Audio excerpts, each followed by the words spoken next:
Coucou, on se retrouve aujourd'hui dans une ambiance un peu étrange parce qu'il fait 35 degrés la journée. Il fait extrêmement chaud, je suis avec des vêtements amples et des tissus très légers pour vous parler des romans à lire en automne. Voilà, je ne vais pas vous faire l'affront de mettre un pull pour cette vidéo parce que sinon je vais littéralement mourir de chaud. Mais j'ai très envie de vous parler de ces livres à lire en automne. Normalement, cette vidéo sortira d'ici une ou deux semaines, donc peut-être que les températures se seront un petit peu rafraîchies.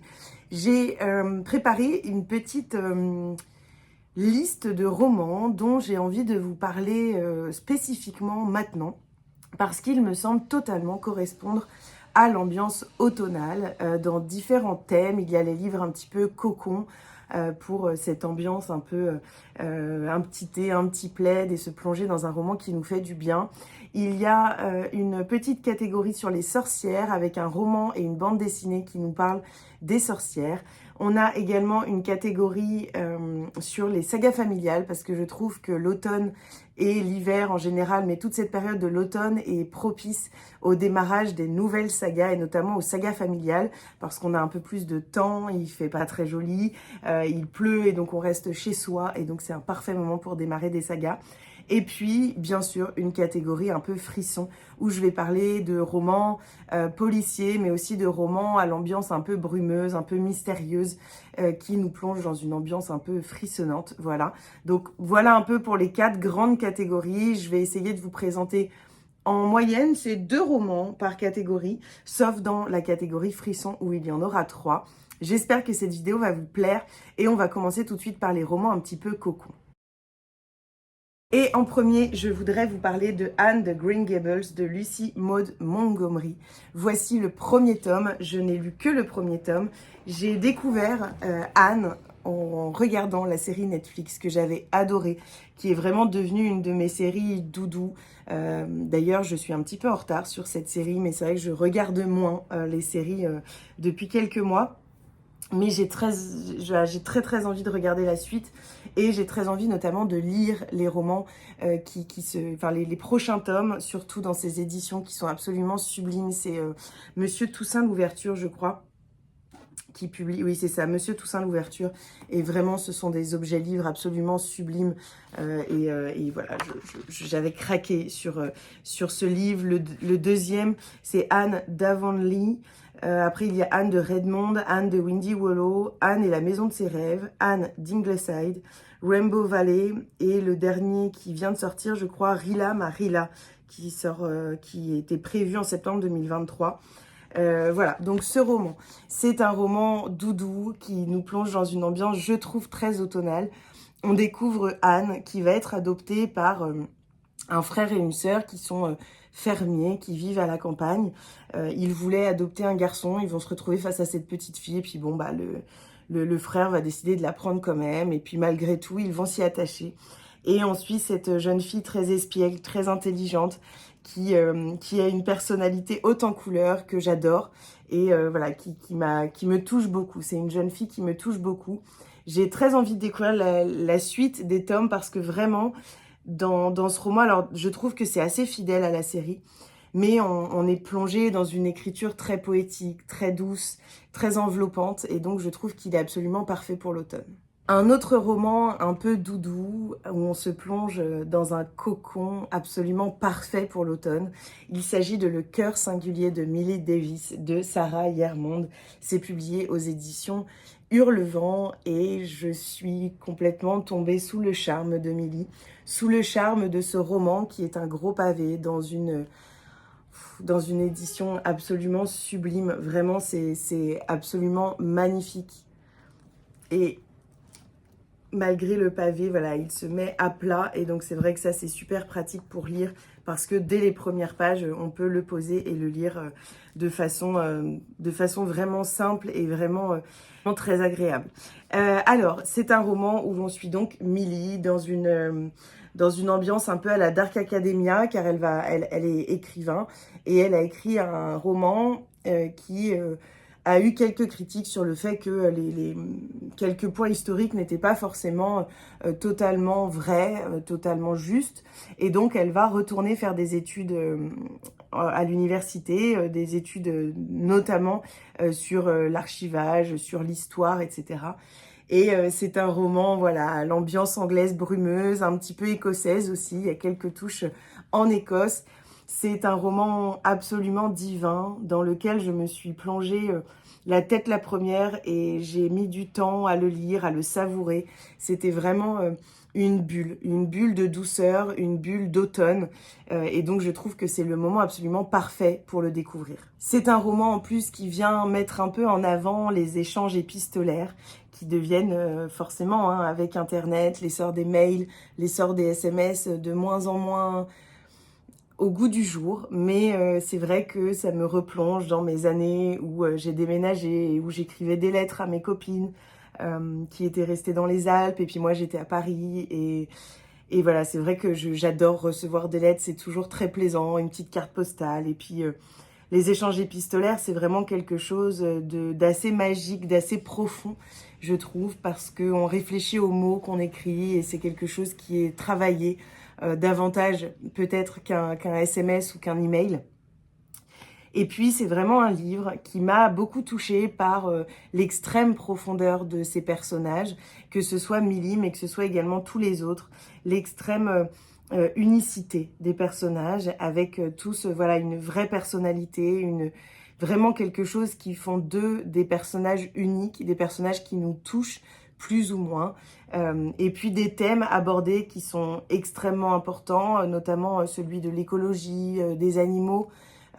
C'est vraiment voilà, quelque chose qui m'a touchée, et c'est un livre tout à fait automnal, et je trouve que voilà, s'il y a un moment pour lire Le cœur singulier de Millie Davis, c'est maintenant. N'hésitez pas à vous le procurer pour découvrir, si vous ne la connaissez pas, cette écriture absolument somptueuse de Sarah, ces descriptions sublimes.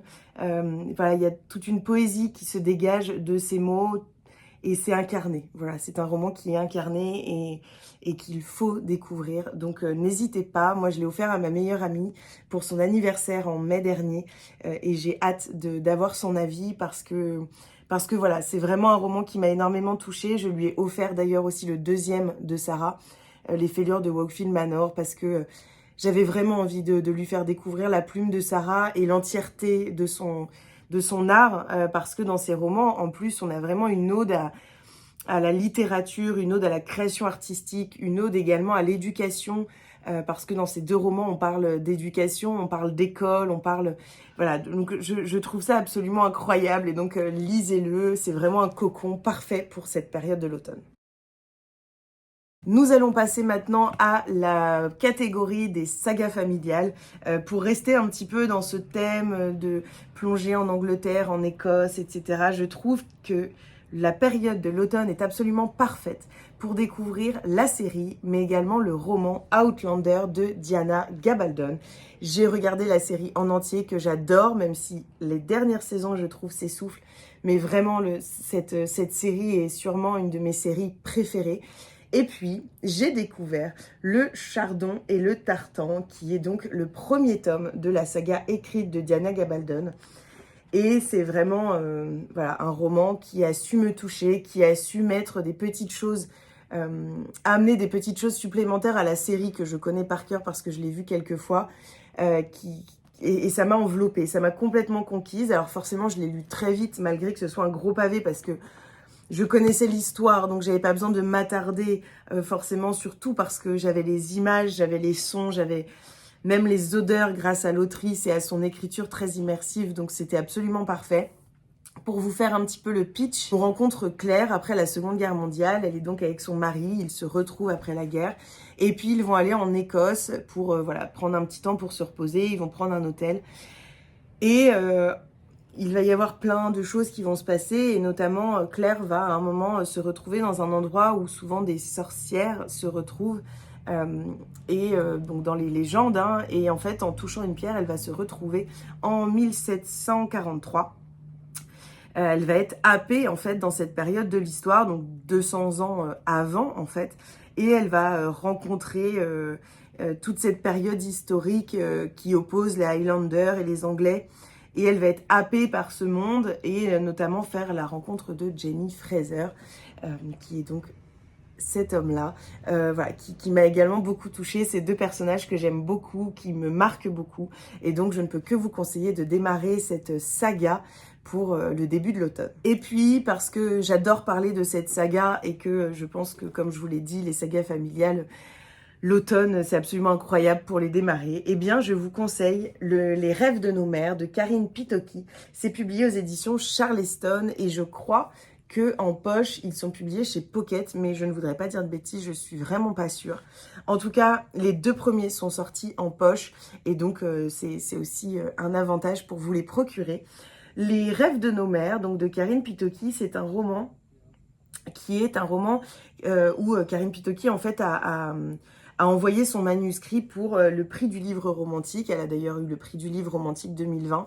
Et donc c'est un petit livre parce que je pense que quand on envoie son roman à un prix, il y a des conditions à remplir. J'imagine qu'il y avait un nombre de pages et puis il fallait forcément que ce soit le prix du livre romantique. Donc il fallait qu'il y ait un peu de romantisme. Ce qui fait que ce premier tome n'est peut-être pas, selon moi, mais c'est très personnel, à la hauteur de la grandeur de cette saga. C'est un début d'immersion. On rencontre les personnages, on s'attache à l'histoire, on découvre les liens entre eux et notamment les liens amoureux qui vont se tisser entre les différents personnages. On a un début d'accroche au niveau féminisme, on a un début d'accroche au niveau historique. Et puis, dans le deuxième tome, qui est 3 fois plus gros, on est vraiment, et dans le troisième tome également, et donc dans le deuxième et dans le troisième, dans la suite en fait de la saga, on est vraiment plongé dans un univers absolument incroyable, dans une saga familiale et historique qui est parfaite selon moi. Voilà, le mot est dit. C'est une de mes sagas favorites au niveau historique et au niveau d'une saga familiale. Karine Pitoki est vraiment une autrice incroyable qui fait des travaux de recherche qui sont fous en fait. Et puis elle nous plonge dans une saga qui nous amène un peu aux 4 coins de l'Europe, aux 4 coins du monde. On est en Angleterre, on est en Russie, on est en France, on est en Allemagne. Et donc voilà, c'est extrêmement intéressant, on rencontre plein de personnages extrêmement différents, aux histoires différentes, à la façon de penser très très différente également. Et pour autant, on s'attache à eux, de par leur histoire, de par leur façon de penser, de par leur combat également. Et donc voilà, c'est une saga que j'ai adorée. Donc ce début de saga, on est en 1912, on rencontre Lady Julia Ashford, dont le mari vient de mourir en la laissant enceinte. Et donc voilà, on va rencontrer plein de personnages. Je dirais que ce début de saga ressemble un petit peu aux sagas de La Villa aux Étoffes, des Héritières de Lovenhof, de Downton Abbey. Et puis, vraiment pour moi, dans le deuxième et dans le troisième, on se détache de tout ça pour partir vraiment sur une fresque familiale et historique complète qui ne nous plonge plus seulement dans un endroit, dans un lieu, avec quelques sorties comme ça pour voir un petit peu ce qui se passe autour. Non, on est vraiment autour. On est vraiment de par le monde, de par l'Europe. Et c'est vraiment grandiose. Voilà, moi j'adore cette saga, donc n'hésitez pas à la découvrir et à découvrir la plume de Karine Pitoki qui est sublime et extrêmement pointilleuse et que j'adore. Voilà, tout simplement. On passe ensuite à cette petite sélection de livres sur les sorcières. En fait, je vais sortir une vidéo spéciale pour vous parler des sorcières dans la littérature. Alors, pas les sorcières avec le nez crochu et le chapeau et puis les pouvoirs magiques, mais les sorcières comme on l'entend et comme on l'entendait il y a quelques années pour parler des femmes. Voilà, j'ai très envie de vous sortir cette vidéo pour octobre, je pense. Donc, je vais vous parler de plein de livres. Et j'ai sélectionné 2 livres, là, dont j'avais envie de vous parler, notamment une bande dessinée que j'ai découverte récemment, qui est une bande dessinée young adulte, mais que vous pouvez complètement lire en tant qu'adulte et qui m'a complètement captivée. Il s'agit de L'herbe du diable de Benjamin Laurent et Claire Martin, 1630, une sage-femme à Cologne. C'est publié donc chez Jungle Ramdam. J'adore cette couverture. Je vous montre un petit peu les planches. Et donc, les premières planches, hop. On est plongé donc au cœur de Cologne, en Allemagne. Il y a la guerre de 30 ans qui fait rage. Et puis, on va rencontrer des sages-femmes. Des sages-femmes qui vont être un petit peu... donc, on fait tout le temps appel à elles, on a besoin d'elles. Et en même temps, elles vont être traquées suivant ce qu'elles utilisent, comment elles font, leur façon de procéder. Elles vont être assimilées à des sorcières, à des guérisseuses... Voilà, et donc c'est une bande dessinée très intéressante que j'ai trouvée très bien faite. J'ai trouvé les dessins très immersifs. Et puis voilà, c'est une bande dessinée qui m'a touchée, qui m'a complètement captivée. Et quand je l'ai commencé, j'ai pas réussi à m'arrêter. Hein. C'est une bande dessinée, ça se lit assez rapidement. Elle fait 80 pages. Et en fait, à la fin, on a tout un dossier historique, un carnet bonus avec le contexte historique, Cologne au XVIIe, les sages-femmes au XVIIe siècle, Herbier, les plantes évoquées dans l'album, donc avec plusieurs plantes qui ont été évoquées, les recherches graphiques sur les différents personnages. Voilà, c'est très très très intéressant et donc je ne peux que vous recommander cette bande dessinée. Puis je voudrais vous parler d'un roman de Stacey Halls qui est une autrice que j'apprécie. En fait, j'ai eu un presque coup de cœur pour ce roman, ça a été vraiment une très très bonne lecture. Et puis j'ai été un peu déçue par L'orpheline de Foundling et j'ai dans ma palle La nurse du Yorkshire, donc je ne sais pas encore ce que ça va donner. En tout cas, Les sorcières de Pendle, j'ai beaucoup aimé. Le petit hic pour moi, c'est que j'en ai pas appris assez, en tout cas ça n'a pas été assez pointilleux sur le procès des sorcières de Pendle. Mais j'ai adoré ce roman parce que c'est vraiment une plongée absolument édifiante, un livre à la précision historique assez bluffante pour moi en tout cas, qui m'a appris beaucoup de choses. On est donc à Lancashire en 1612 et à 17 ans, Fleetwood Shuttleworth a déjà par 3 fois perdu un enfant à naître. Et elle va croiser le chemin d'Alice Gray, une sage-femme qui connaît les plantes médicinales. Et puis voilà, forcément, cette jeune femme va vouloir garder espoir. Et ce dernier espoir, c'est cette sage-femme. Mais il va y avoir un énorme procès de sorcellerie qui va s'ouvrir à Pendle. Et tous les regards vont être tournés vers Alice, qui est accusée, comme beaucoup d'autres femmes érudites, assez solitaires, de sorcellerie, tout simplement. Et puis, il va y avoir, voilà, en fait, c'est vraiment un roman sur cette rencontre et sur le combat de cette femme bien née et qui n'arrive pas à avoir d'enfant pour sauver Alice Gray de ce procès, la sauver du bûcher. J'ai été conquise, en fait, par voilà, cette histoire entre Fleetwood et puis Alice. J'ai été conquise par l'écriture de l'autrice que j'ai beaucoup aimée, même si en fait je pense que Stacey Halls s'est vraiment appuyée sur cette relation entre ces deux femmes et ne m'a pas assez personnellement plongée dans la partie historique et la partie vraiment procès en tant que telle. Mais j'avais peut-être cette attente-là, alors qu'en fait, on était vraiment sur une histoire de rencontre et une histoire voilà, une rencontre entre nous et ces deux femmes, une rencontre entre nous et cette sorcière. Et puis, voilà, ça nous permet de toucher un petit peu cette période historique et surtout de comprendre un peu plus les tenants et les aboutissants pour les femmes de ces procès en sorcellerie. Donc voilà, je ne peux que vous recommander ce livre qui a en plus une couverture complètement automnale. Donc si vous participez au challenge de Cécilia dont je vous parlais dans une de mes précédentes vidéos, et bah forcément celui-ci peut rentrer complètement dans cette catégorie. On passe maintenant à la dernière catégorie que j'avais envie voilà, de mettre en avant. Il s'agit un peu des frissons que l'on peut ressentir avec les romans. Ces romans qui nous font frissonner et j'avais absolument envie de vous parler d'un coup de cœur. Il s'agit de Les Poupées de Alexis Lebsker. Je lis peu de polar, mais ce polar m'a complètement captivée. On est vraiment dans un livre extrêmement bien ficelé, avec une écriture acerbe, extrêmement pointilleuse, que j'ai vraiment énormément apprécié, avec un duo atypique, unique, entre un commissaire un peu bourru et puis une psychologue mentalo qui est voilà un petit peu un petit peu rigolote en fait. Et puis ces deux personnages vont se rencontrer dans une enquête assez compliquée. Et Alexis Lepsker a vraiment réussi à me captiver du début à la fin. Je n'ai pas lâché ce roman et vraiment pour que je ne lâche pas un polar, il faut vraiment qu'il soit bon.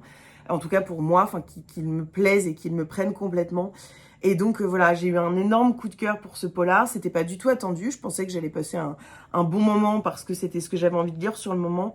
Mais je ne pensais pas avoir un coup de cœur pour un roman policier et surtout un roman policier aussi noir, aussi angoissant, aussi réaliste. En plus, l'écriture de Alexis Lepsker est rythmée, elle est incisive, elle est très fluide. Et voilà, c'est un roman qui a fait un peu un uppercut chez moi. Un peu, en fait, t'aimes les polars, donc lis des polars de temps en temps parce que tu aimes.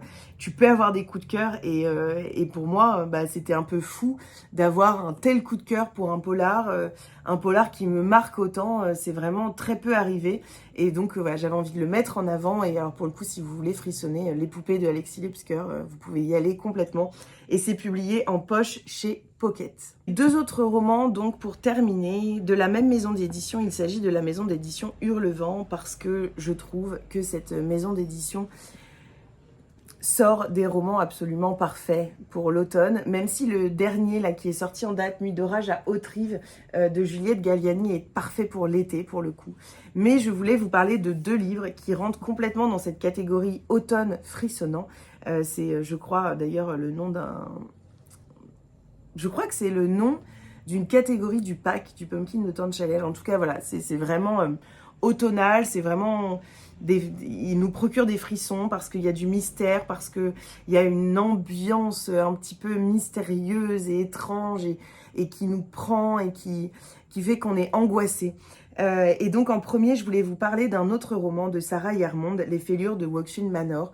Donc je vous ai dit, j'ai eu un gros coup de cœur pour Le cœur singulier de Millie Davis. Et puis là, on a reçu cet ENC sans trop savoir de quoi il allait parler, parce que je l'ai lu en ENC. En fait, je suis voix de Hurlevent, donc je lis leur parution en avance. J'ai été bluffée.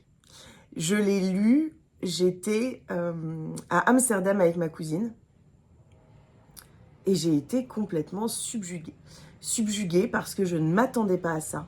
Parce que Sarah a une capacité absolument incroyable de valser en partie d'un genre à l'autre, d'un univers à l'autre, avec une telle fluidité. Enfin, c'est assez fou. Et elle m'a offert, avec ce livre, un deuxième énorme coup de cœur. Et donc, voilà, j'étais un peu bluffée parce que je ne m'attendais pas à un tel roman. Je m'attendais à un roman un peu dans l'ambiance de Millie.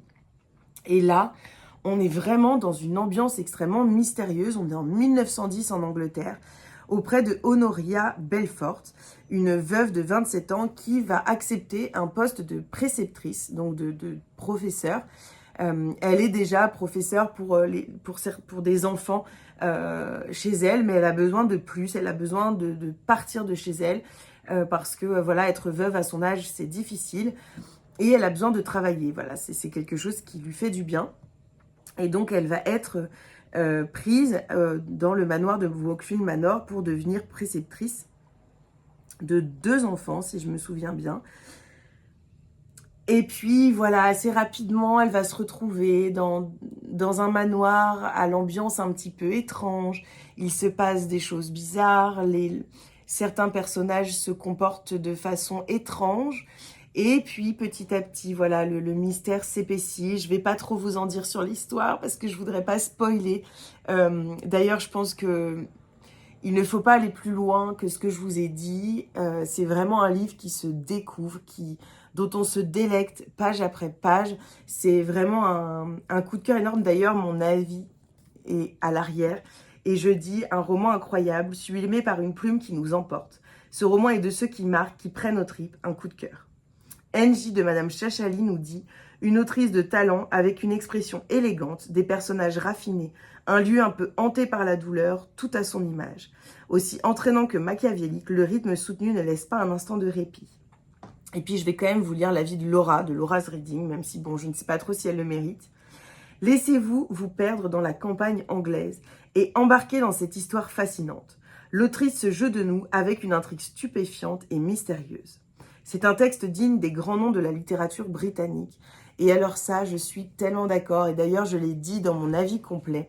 Je trouve que Sarah, dans ce roman, dans celui de Milly également, mais là, je vous parle de ce livre, n'a rien à envier aux grandes autrices victoriennes, grandes autrices anglaises.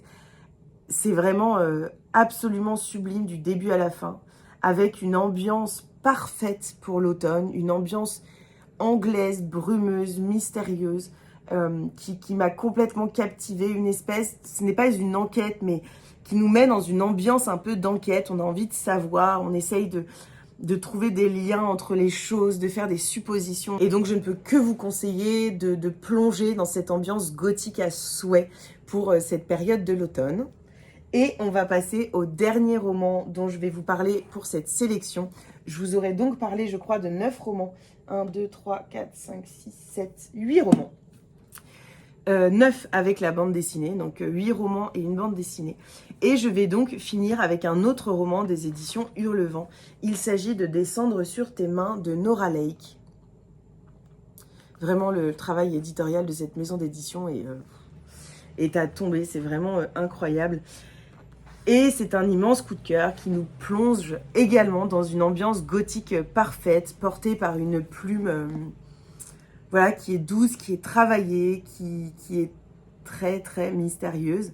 C'est un roman comme Les Fêlures de Wakefield Manor et comme en fait la plupart des romans sortis dans cette maison d'édition, dans une ambiance gothique victorienne qui est vraiment incroyable.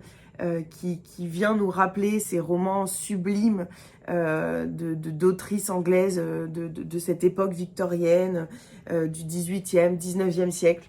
C'est vraiment des plongées géniales et avec beaucoup de mystère. Et donc pour moi, il correspond parfaitement à cette ambiance automnale, à cette ambiance frissonnante qu'on a envie un petit peu de retrouver dans cette période de l'automne. Et on est plongé ici donc dans une ambiance à huis clos qui m'a captivée dès les premières pages avec une jeune femme, donc en Angleterre à la fin du 19e, une jeune orpheline qui va être recueillie par un étrange tuteur. Et elle va se retrouver dans un grand manoir, une grande demeure très lugubre qui prend au cœur de la forêt. Et donc elle est vraiment isolée du monde, isolée du reste du monde, isolée des autres. Et elle va se retrouver voilà, en relation avec cet homme. Et on se rend compte qu'il y a quelque chose qui dérange, quelque chose d'étrange, quelque chose d'un peu fantomatique qui vient nous prendre aux tripes. Un manoir lugubre qui paraît parfois un peu hanté. Et j'ai été complètement captivée par l'écriture de l'autrice Nora Lake, que j'ai eu la grande chance de rencontrer. Et qui, je pense, alors je me souviens plus comment ça s'appelle, mais qui, je pense, s'est beaucoup inspiré de ces balades dans ces endroits un peu abandonnés. Alors je me souviens plus du nom, mais je crois qu'elle cherche un peu des adresses de maisons, de ruines abandonnées. Et donc c'est assez sombre. D'ailleurs, vous pouvez découvrir son compte, c'est Aaron Granger, je crois, sur les réseaux sociaux. Et ça nous plonge vraiment dans une ambiance complètement automnale, complètement mystérieuse, complètement hantée et fantomatique en fait. Et je pense qu'elle s'est beaucoup inspirée de tout ça. Voilà, j'ai vraiment eu un gros coup de cœur pour celui-ci. Je trouve que pour le coup, Descendre sur tes mains et Les Fêlures de Wakefield Manor sont 2 romans déjà aux couleurs automnales et qui nous plongent vraiment dans des ambiances gothiques, dans des ambiances brumeuses et anglaises, dans des ambiances automnales qui sont absolument parfaites, divines pour cette période, pour les mois d'octobre, fin septembre, octobre, novembre. Je ne peux pas vous dire maintenant parce que maintenant il fait 35 degrés à Paris, donc il fait extrêmement chaud et d'ailleurs je n'en peux plus. Mais voilà, pour moi ce sont vraiment des romans à lire en automne. Voilà pour cette sélection de livres à lire en automne. J'espère que ça vous aura plu. C'est une des périodes que je préfère pour la lecture avec la période de l'hiver parce que voilà, comme je vous l'ai dit, je trouve ça génial de pouvoir me mettre sur mon canapé avec des gros coussins, un gros plaid et puis un bon thé et puis pouvoir me délecter de lectures qui me plonge dans une ambiance automnale. Voilà, tout simplement. J'espère que cette vidéo vous aura plu.